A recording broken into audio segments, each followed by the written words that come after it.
तो ओमिक्रॉन नाम के नए कोरोना वेरिएंट की हिंदुस्तान में एंट्री हो चुकी है। मुल्क में 2 केस भी मिल चुके हैं और इससे बचने के लिए लोगों को अलर्ट भी किया जा रहा है। इस बीच बाहर से आने वाले कई मुसाफिर ऐसे भी हैं जो जांच कराने से भाग रहे हैं और अपनी जानकारी भी छिपा रहे हैं। लेकिन सवाल यह है कि क्या ये तीसरी लहर की वजह बन सकता है?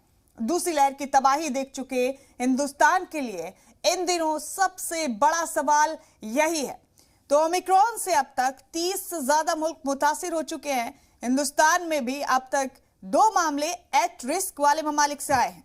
12 लोग दाखिल किए गए हैं दिल्ली के LNJP अस्पताल में और पार्लियामेंट में भी कोरोना के नए वेरिएंट को लेकर चर्चा की जा रही है। वहीं वजीर सेहत मनसुख मंडाविया ने पार्लियामेंट में जवाब दिया कि एट रिस्क वाले ममालिक से तकरीबन 16,000 मुसाफिरीन आए हैं। 18 मुसाफिर अब तक कोरोना मुस्बत निकले हैं। ओमिक्रॉन वेरिएंट का खतरा मुल्क में पैर ना पसारे, इसके लिए पूरी कोशिश की जा रही है। बाहर से आने वाले मुसाफिरीन पर सख्त नजर रखी जा रही है। कोरोना के नए वेरिएंट ओमिक्रॉन को लेकर दुनिया की फिक्र बढ़ती जा रही है।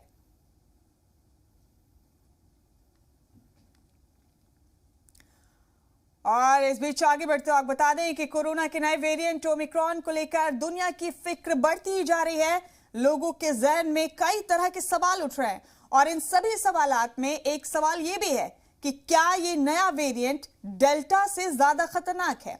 वर्ल्ड हेल्थ ऑर्गेनाइजेशन यानी WHO के चीफ साइंसदान ने जुमे को एक कॉन्फ्रेंस में कोरोना वायरस के नए वेरिएंट ओमिक्रॉन के बारे में कई अहम जानकारियां दी।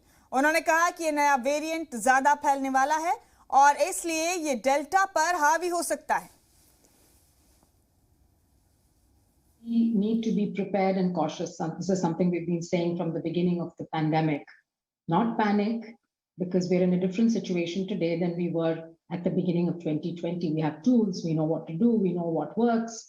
And so let's remember, Delta currently accounts for 99% of infections around the world, according to the GISAID, the database of whole genome sequences. This variant would have to be much more transmissible than Delta to outcompete and become the dominant variant worldwide. It is possible that it could happen, but I think it's impossible to predict. And in terms of numbers, I think we should now prepare to not let the numbers surge.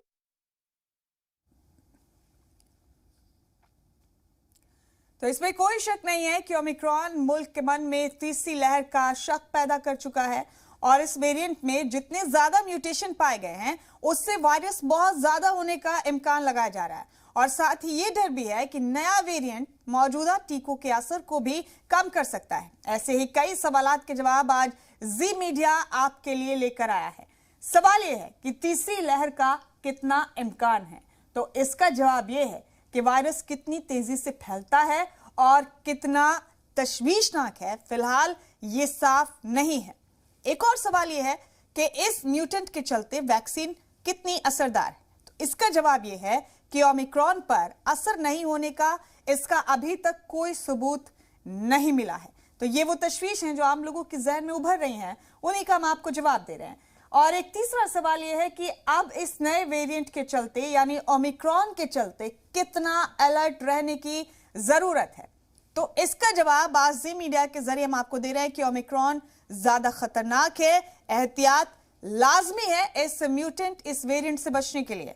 और एक और अहम सवाल यह है कि इससे बचाव कैसे करें, तो इसका जवाब यह है कि मास्क और सोशल डिस्टेंसिंग सबसे कारगर हथियार है इस नए वेरिएंट से खुद का बचाव करने के लिए। तो कोरोना के नए वेरिएंट की सबसे ज्यादा मार दुनिया के 30 ममालिक झेल रहे हैं। ये कई सवालात हैं जो लोगों के जहन में आ सकते हैं, इनके जवाब हम जी मीडिया के जरिए दे रहे हैं। इस नए वेरिएंट से बचने में क्या जो टीकाकारी मुहिम चलाई गई है वो कारगर है, तो इस टीकाकारी मुहिम का असर ना हो इस पर ऐसे कोई अभी सबूत नहीं मिले हैं। लेकिन फिर भी लोगों को डर सता रहा है कि क्या ये नया म्यूटेंट हिंदुस्तान में कोरोना की तीसरी लहर लेकर आएगा, इससे बचाव कैसे करें, तो मास्क और सोशल डिस्टेंसिंग इसके लिए सबसे ज्यादा कारगर हथियार।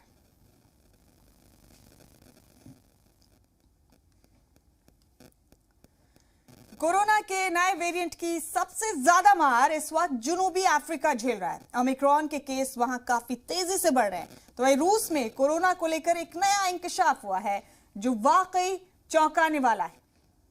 जुनूबी अफ्रीका में गुज़िश्ता 24 घंटे में 16,000 से ज्यादा केस दर्ज किए गए हैं और जुनूबी अफ्रीका के 9 सूबों में ये मामला तेजी से बढ़ रहे हैं। पूरे जुनूबी अफ्रीका में गुज़िश्ता हफ्ते के मुकाबले 468% की तेजी देखी गई और रूस में अक्टूबर में कोरोना से 75,000 लोगों की मौत हो गई। उधर कनाडा में ओमिक्रॉन के मामला बढ़े हैं।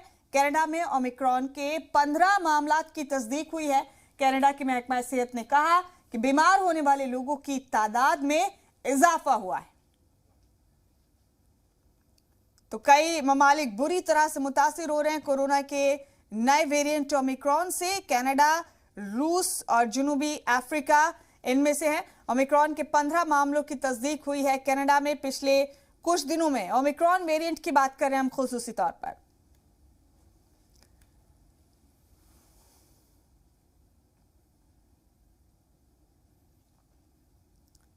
तो चलिए अब आपको बताते हैं दुनिया के किन किन ममालिक तक ओमिक्रॉन की दहशत पहुंच चुकी है। बहुत कम वक्त में ओमिक्रॉन दुनिया के 29 ममालिक तक पहुंच चुका है, जिसमें अमेरिका और हिंदुस्तान भी शामिल है। दुनिया के जिन ममालिक में ओमिक्रॉन का इन्फेक्शन मिला है उन ममालिक में जुनूबी अफ्रीका, ब्रिटेन, बोत्सवाना, नीदरलैंड्स, पुर्तगाल, नाइजीरिया, साउथ कोरिया, ये वो ममालिक है जहां ओमिक्रॉन वेरिएंट पहुंच चुका है।